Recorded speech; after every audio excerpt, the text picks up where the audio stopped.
So I was just told that I was a Christian, that I was saved, I was baptized. My parents made that choice for me. And so that was just what I was told. I didn't have any relationship with God. I mean, I remember talking to God, but I was always, what I remember is always asking him, why did he make me? So I remember like 10 years old, just asking him why he made me, hating myself. Then I turned in, then I'm a teenager that's depressed and suicidal. I started using drugs and alcohol when I was 15, and 16 I tried to commit suicide. And so, that was just it. That was just my life. And so I just constantly kept using drugs and alcohol. Those people that I hung out with, they accepted me, or I felt like they accepted me.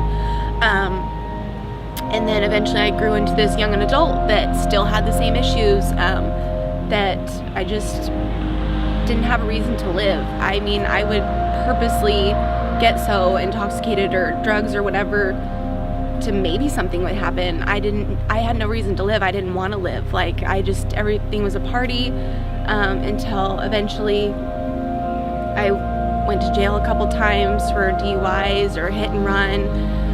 The third time I went to jail,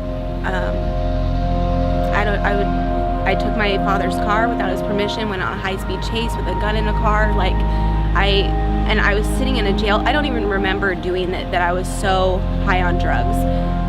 And I remember just being in a jail cell, and I just remember calling out to God because I knew he was there, but I was like, I'm done. You need to intervene because I'm done. Like, I couldn't do life anymore. I couldn't, where I'd just done, I didn't know what I'd just done.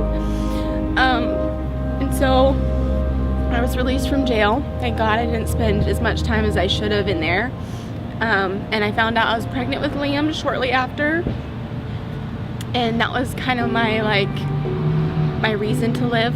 And when I had him, I was like, there must be a God and he must love me, because why would he give something like this to me? Like, I'm nothing. I've not done anything to deserve anything like that. So that's my pre-Jesus. I knew he was there, but I never wanted him. I never wanted him, ever. I knew he was there, but I always would. I remember telling him, God, I don't have time for you. I can't be perfect. My picture in my head of what a Christian looked like was a nun, was a perfect person that never messes up, doesn't drink, doesn't smoke, doesn't do what I've done. And they needed to start from when they were a baby. They didn't mess up their whole life and hate themselves like I did. So the moment that I walked into church, it wasn't necessarily the church, but more of I knew that God wanted me there. I knew that I was supposed to be there.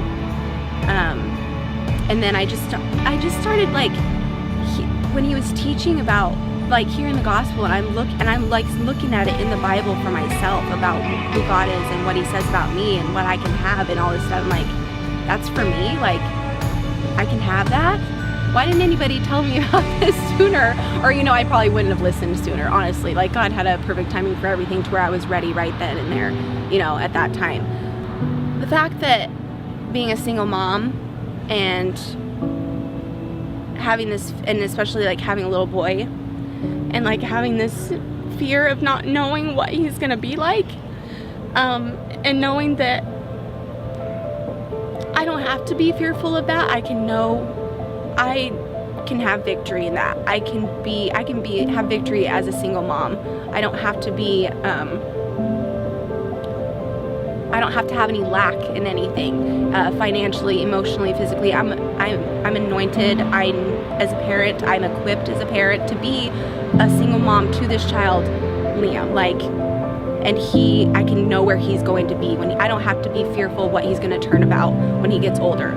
And that for me, that kid for me is if I have that's promised to me in the Bible. If I raise him in the way that he should go and teach him the things of the Lord, he's not going to turn from it when he gets older. He's not going to be this stereotype of kids without dads. You know what I mean? God takes care of him. Liam doesn't lack anything. He doesn't lack anything emotionally, mentally, physically, nothing. He's set, he's good, I think I just look forward to the future period with God. Like, I wouldn't want to do it without him like I've done it before. Even after I had said the prayer and was baptized, and I went through this period of time where I did it without him. Like I told you, I went through storms of life and just barely came out with anything left. And I thought I had to be perfect and strong for Liam, but now I know that he's perfect and he's strong, so I don't have to do that. And now I know that, like, things are going to happen, life is going to happen, but I'm going to come out on top every time. Like, he's going to lead me into triumph every single time. And I look forward to life. Like, that right there is good for me, because there was so much in my life that I didn't look forward to even waking up the next morning. So that for me is I just look forward to life and living it how I'm supposed to live it, how he wants me to live it, his will for my life.